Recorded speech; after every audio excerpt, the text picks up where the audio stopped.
Okay, so how I found a film client through Instagram. Let me rephrase it.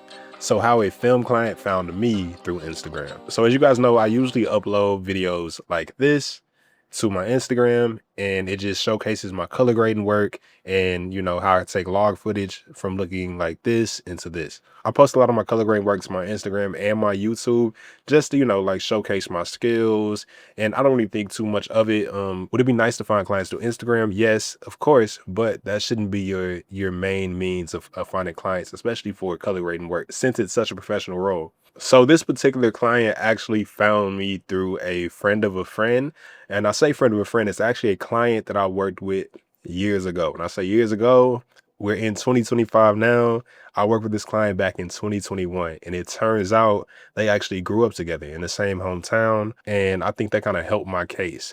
So definitely use Instagram always as a networking tool, and not only for pleasure use. It's also a tool for networking as well. Back when I worked with this original client, it was such a one-off job. Like, we did that project and nothing else, and we've just been following each other ever since.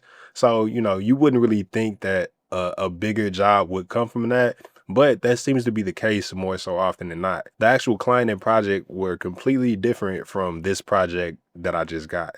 So the project before was a fashion campaign video, and again, it was a one-off project, something cool to do in the moment, but nothing really came from it after that. It was just something cool in the portfolio. We move. And now 4 years later, here I am talking to this new client about how him and this old client grew up together. So it's just kind of cool to see how certain situations can lead to bigger opportunities that you would never otherwise think of. So I just want to say, like, when you are working with clients, please, be kind to your clients.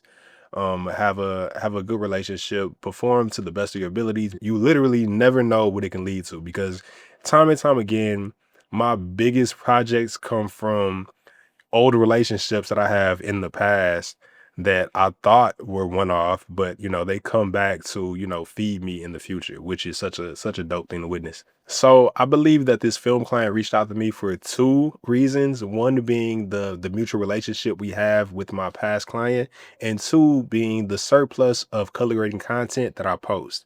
Now, the things that I post are usually for personal gain and things just to show everyone, like, look, this is what I've been doing. Look, this is what I did. Or, such as a educational video. This is how I color grade. This is how I color correct.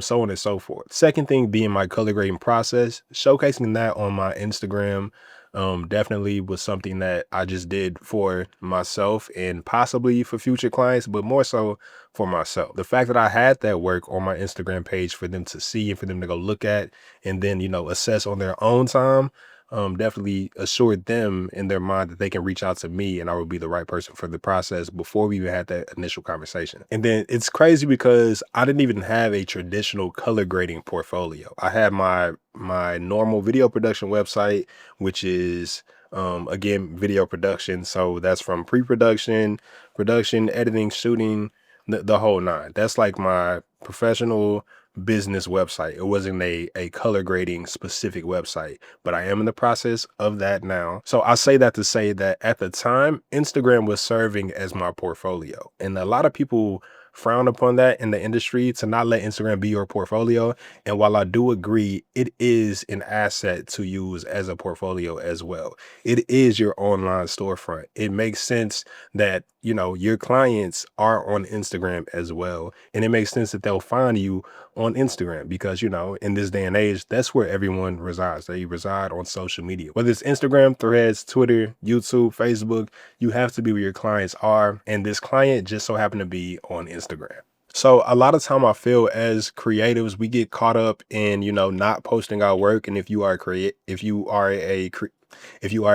I'm sure you resonate with that completely.